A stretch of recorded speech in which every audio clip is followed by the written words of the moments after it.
It's finally confirmed Carlos Sainz will be a Williams driver for 25, 26 and potentially beyond. The rumours around his future are settled, which should open up the floodgates for the rest of the driver market. He'll be racing alongside Alex Albon, a driver who has rebuilt his career after a difficult time at Red Bull and will be desperate to prove he's got what it takes alongside a known entity like Carlos Sainz. So, how would the two compare? Alex is of course my favourite driver, but there will be no bias here.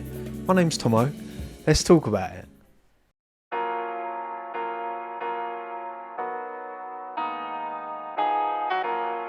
Getting dropped from your dream seat at Ferrari kind of sucks, right? But Carlos has had enough time to process it and realign and focus on what decision is best for his career moving forward. Long shots at Red Bull and Mercedes were of course considered but didn't end up materialising. Alpine and Sauber Audi seemed like the realistic alternatives, and they will be disappointed missing out on what was surely their number one pick, especially Audi as well. When Lewis was announced to go in Ferrari, it felt like a given that Sainz was going to go to Audi because of the links through his dad, Carlos Sainz Sr., but it's too chaotic over there. For me, it comes down to stability, right? Alpine and Sauber have clear infrastructure advantage over Williams. They're not using Excel spreadsheets like they are in Grove, or were in Grove, should I say, but management is all over the place. We still don't know who the Alpine team principal is going to be as of recording. Probably Ollie Oakes. Bruno Faman is out the door. They're moving to an engine supply deal with Mercedes away from their own engines. And I mean, Sauber obviously have Binotto. I thought maybe Binotto could have been a deciding factor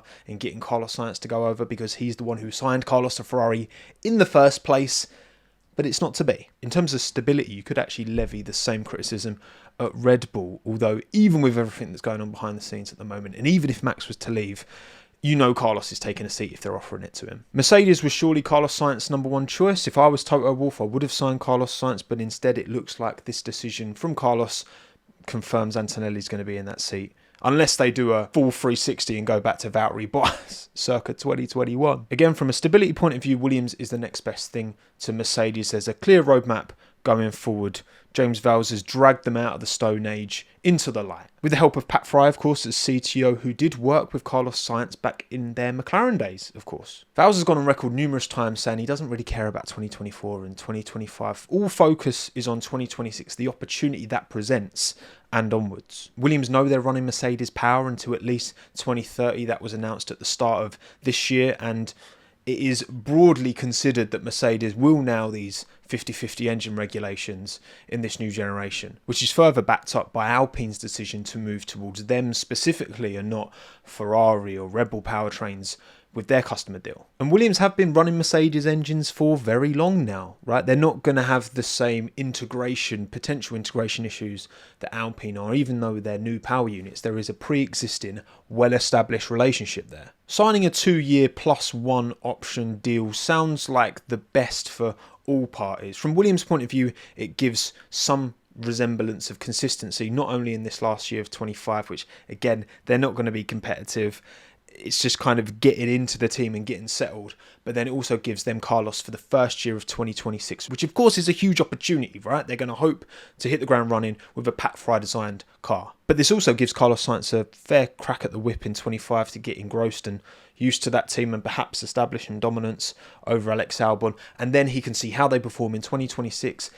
If it's great, sure, they can carry on, they can crack on, they can do bits. And if it's not, well, he's got the option to get out for 2027. He'll be 32 years of age by then, while Carlos is 29 at the time of recording. It gives him freedom to choose and see who has potentially nailed the 26 regulations. This is a great look for Williams, with Alex Albon committing his future to the team earlier this season, having been linked with a number of seats elsewhere from Grove. That ultimately suggests that he believes in the project at a very pivotal point in his career as well. But copping a coup like Carlos Sainz, damn, like morale in the team must be sky high right now. Rightly so. Things are looking very, very good at a team that has long struggled with a lack of investment and a lack of quality drivers in their seats. The Carlos Sainz rubber stamp approval is great. He's engineer-esque in his feedback. I think he can really help take this team forward. You've got to remember he's got experience obviously at Toro Rosso, Renault, McLaren,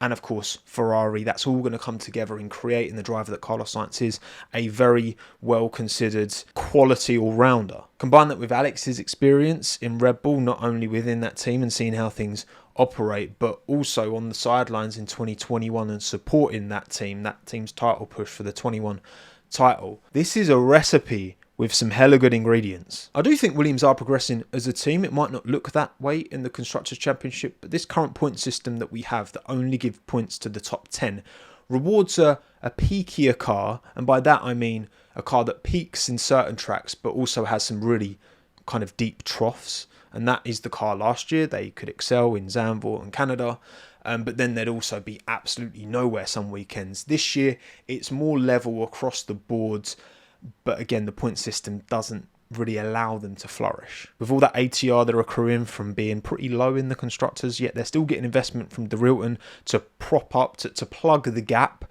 then they're not getting in prize money. Fingers crossed. Because look, the moolah is of course very important. Again, De Rilton have been prepared to invest in a team that was for years and years and years kind of neglected from a financial point of view. But now with Carlos coming in, that's going to bring more eyeballs, a driver of his esteem, potentially bring sponsors over. Of course, the big one, Santander, huge Spanish bank, massive Santander logo on the side of Ferrari. If he can bring Santander with him, wow, that would be a huge coup for Williams in the bank. I've got to give credit to De Rilton. Honestly, I think there was a lot of skepticism. I was certainly skeptical when this, not shady, that's the wrong way of putting it, but mysterious kind of investment firm comes in and takes over this team that bears the name Williams, the legendary name that is Williams, takes it off Claire's hands, and you're wondering, are they going to change the name? Are they going to actually care? Are they just looking to flip this investment because of the DTS era, really inflating the appeal of Formula One? But it seems like all the moves they've made, and I'm sure this isn't the truth, right? Everyone makes mistakes, but all the big moves they've made, bringing in James Vowles first and foremost, what a move that was. He evokes so much confidence, you just can't help but get on board. You've got Pat Fry running away from Alpine, coming over to Williams as CTO. A very established, a very successful technical man is Pat. They just snatched Matt Harmon from Alpine. That was announced last month as well. In fact, recruits-wise, they've made 26 recruits and 6 new technical leaders in recent months. Now, of course, I hope they've got money to pay all of these wages, including Carlos's wages, because I'm sure Carlos is pretty expensive. But again, De Rilton are prepared to put their money where their mouth is, and hopefully the sponsors that this will bring in the eyeballs, and if Williams can move up the field, they should hopefully be able to pay for themselves. You've got to think this is a loss-leading enterprise as it goes, but hopefully if they can keep moving up the field, keep progressing, then they might make a profit. So when comparing Albon and Sainz, I think the first thing is to look at how they'll work together as teammates, because ultimately when you're not fighting at the front, your focus really should be the team. You can get why drivers get a bit selfish when they're fighting for drivers' titles, but where Williams are, they need to be harmonious, and I think they will be. I don't remember any beef with Kvyat. I don't remember any with Verstappen. Not that he was ever close enough to Verstappen to have any beef, granted. But I think Alex really did apply himself, especially in 21 when he was on the sidelines doing simulator work, doing reserve work for Red Bull. Yes, they may have got him to do laps of Silverstone to recreate the Hamilton.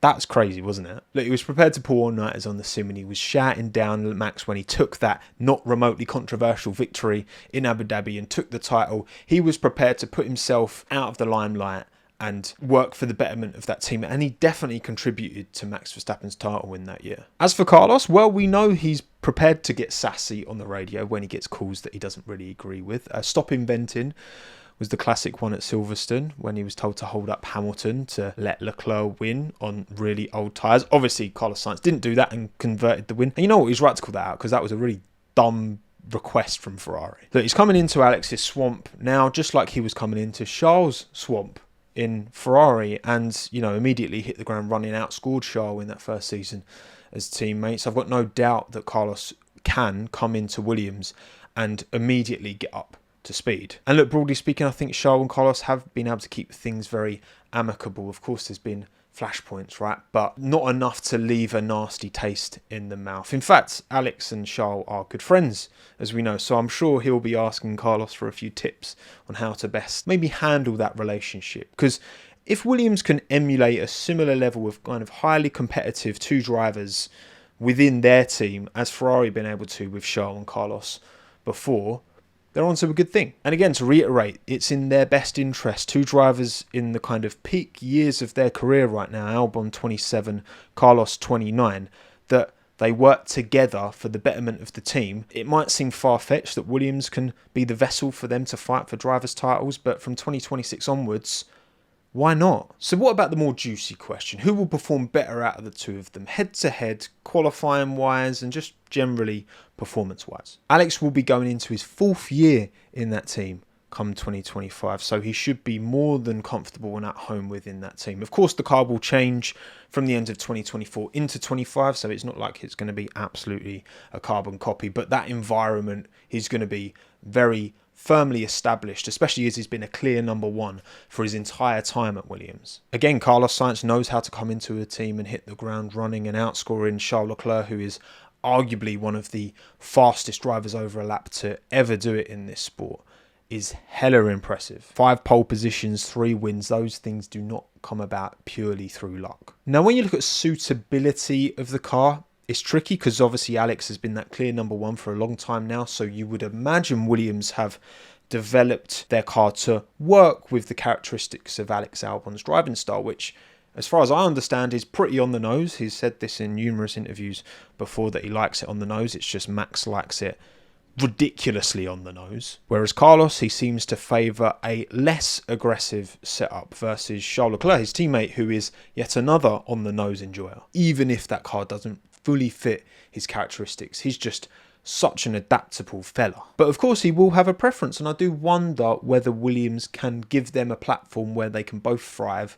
with their own independent, unique driving styles. The best way to settle this is to ask you lot on Twitter, so that's exactly what I did. 3,157 votes later. 18% of you think Carlos Sainz's performances will be dominant over Alex's in 25. 51% think he'll be a bit better than Alex. 23% think it will be pretty much equal. And 8% think Alex will find a way to outperform Carlos Sainz. You know what, my bias might be twerking here, but I'm going to go with about equal. I back my boy Alex Albon to show that he has developed and moved on and improved significantly as a driver since that very disappointing time at Red Bull in 2020. I think those experiences, you learn most from life when you make mistakes. There were many a mistake that year. Many things didn't go in his favour, but he's been able to bounce back, and I think he's a much better driver for it. Alongside one of the most complete drivers in Formula 1 in Carlos Sainz, it's going to be a tough ask for him, but I think this is exactly what he needs at this point in his career to hopefully shut a lot of people up. That would be great. But also, any days off for Alex will be punished immediately by Carlos Sainz. He needs to be on his A game. But I honestly think this move can only improve Alex as a driver. And if he does have ambitions to fight for a world title, which again might seem far-fetched right now, but if Williams can give them the package, and if Alex can deliver the levels that I believe he has the potential to deliver, and I think a lot of other drivers in the paddock believe he has the potential to deliver, I'm believing here. I'm coping hard. But f*** it. I'm going about equal, but let me know what you think in the comments down below. So where does that leave the rest of the driver market? Well, that's a video for another day, alright? My name's Tommo. Thanks again. Have a good one. Ta-da.